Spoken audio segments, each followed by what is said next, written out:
All right, you are listening to an episode of Transparency and Merit. My name is Joe. I'm with Brian, and tonight we ask the question, can angry people be trusted? What do you got to say about that? I would say on average, no. No, angry people can't be trusted. And it was something I was listening to the Hake Report, and Hake, I think it's James Hake, he's a person from who is on the Jesse Lee Peterson show, and he basically says angry people cannot be trusted.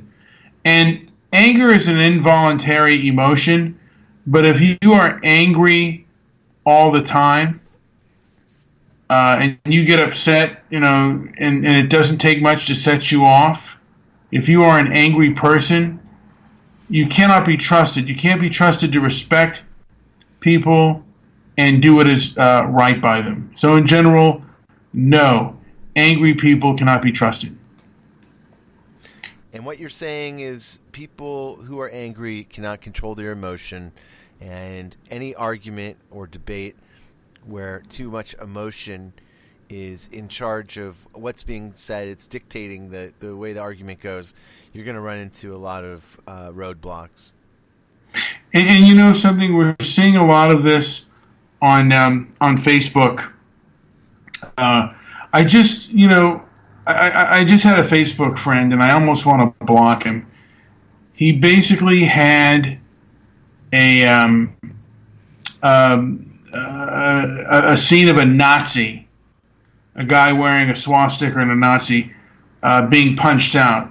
And, of course, most decent people, don't like Nazis and, don't like anything that is, because it's basically, if you're serious about that, unless you're being, trying to be stupidly funny. But this guy I think he was putting out literature and stuff, and somebody confronted him and punched him out. And my thought to that is, the guy who punched him out was breaking the law. And the person that posted it thinks that was okay, and that is a righteous kind of anger. And most anger is out of righteous anger. And, they think that they have the right to do things. And it's like, even if you don't agree with someone, they have particularly in this country, they have the right to freedom of speech, freedom of expression. And it kind of saddens me to a degree how many people kind of agree that race, like particularly white racism, it's okay to be violent against that. I mean, any other form of bigotry or racism, you got to let them express it.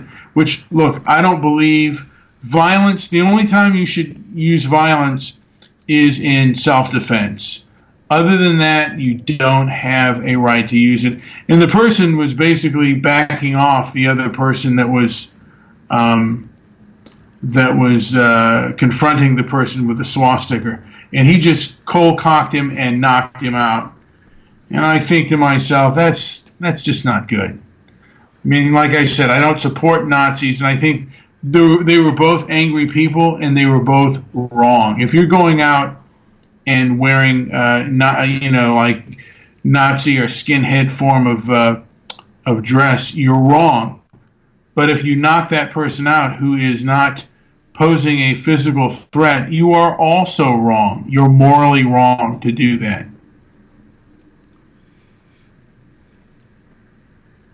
And that's about, that's all I have to say on that subject. I mean, in most anger, people think that it's self-righteous, and they think that there's either they're standing up for unfairness or what they believe is right. But if you're doing it like habitually angry and you're not looking at facts and stuff, like I said, we live in a society that within our laws, you're innocent until proven guilty. And you have to be able to examine the facts in kind of a stoic, kind of detached kind of way. And we're losing that. It seems like to a degree, we are losing that with the anger that's being produced with people, and it seems like angry people, particularly on the left, are have a lot of control, particularly on social media and the media in general. The social media at one time was up for grabs. There were open forums, but now social media, it's no longer an open forum because angry people control that because, they want, they want to control the narrative. They want their anger to be righteous and anyone else's anger to be like mob or mobocracy. And it's really kind of a play. It's really kind of Orwellian how they play anger and how they use anger. I mean, both sides are immoral and wrong, but only one side of anger gets demonized when both are immoral and wrong.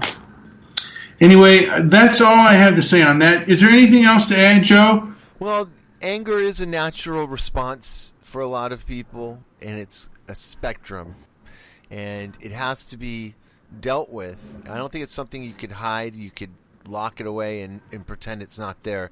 If you're an angry person, you're an angry person. You've got to work out why you're an angry person. You've got to recognize what's happening, not only to your thinking, but to your body. And if you're able to control the anger, I think you're able to basically bottle lightning and bring that into an argument and really use it to your advantage. It becomes something that works against you when you do let it get the best of you and you do let it dictate the argument for you. So I just wanted to add that in. I think we got pretty much what we needed to get in. But you know, and I thought we were going to end on that, but you brought bottling it and lightning and controlling your anger and your fear. If you can be aware of both, I think if you can harness both, basically you could be a more effective, even if it's a physical fighter, as well as a verbal fighter. Because first of all, I mean, particularly if you're talking and you're trying to build alliances, the more rational you are, the more people will come to you. If you're a fire breather and angry, I think it's going to cause people to want to run away. I mean, you have to be brave, too. You can't just be a wallflower, but you also can't be overcome with anger. All right. So on that note, I think we have got it. Make sure you I think that's it. I think you should like and subscribe to this here YouTube channel if you're on YouTube, and definitely open comments. Go ahead and leave a comment. Do you agree? Do you disagree? And let us know what you think. And how do you deal with your anger when you are in a dispute? When you are faced with the enemy, how are you going to use that anger? And are you going to make it work to your advantage? Or are you going to let it get the best of you? Anything else, Brian?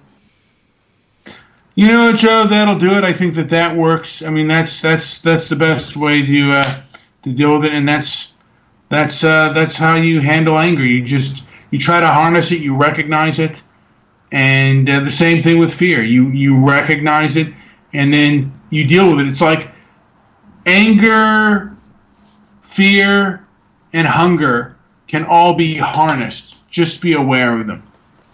And with that, when we go on YouTube, subscribe, and leave a comment below. Please leave a comment on our YouTube channel, Transparency and Merit. That's right. If you're in the chat room, thank you for joining us there. But it's a short one. But join us again for more, and we'll be back with Transparency and Merit.